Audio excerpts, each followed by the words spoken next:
I'm Mehta. And I'm Michael Marrow. Michael, it's day 3 of the Paris Air Show. The sun is shining, the planes are flying, we are melting into the tarmac. I want to start today by talking about the U.S. presence and what was and wasn't particularly visible here.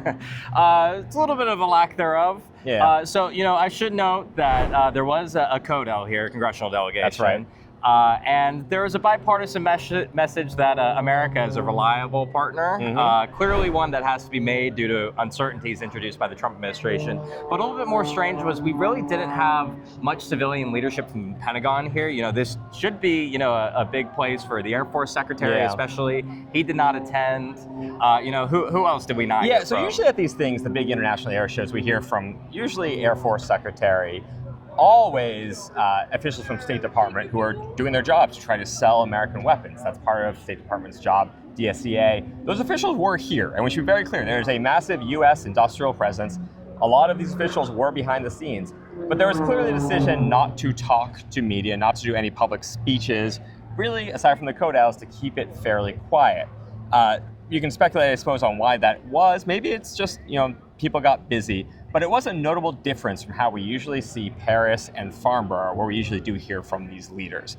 And kind of in the space then, a lot of the international folks seem to be trying to make their own news. Turkey is one that stood out to me. Yeah, no, we heard earlier today, actually like just over an hour ago, President Erdogan of Turkey wants to make the entire defense industry autonomous. And certainly Turkey has a very strong presence here at this show. Yeah, one of the things that was here was officials talking about Khan, which is their next-gen fighter. It's a big indigenous program they've been working on for a long time.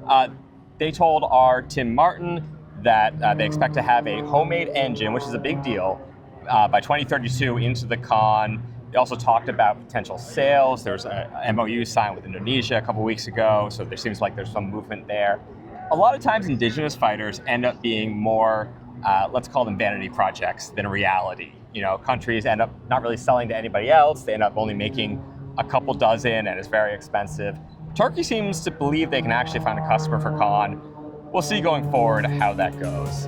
So day 3 is in the books. Day 3 is kind of the unofficial ending. While there is a 4th day, most people don't come out to this. We're gonna have a wrap-up video tomorrow to kind of sum up the big picture stuff from the show. Keep eyes for that. Till then, I'm Mehta. And I'm Michael Marrow. Thanks for watching.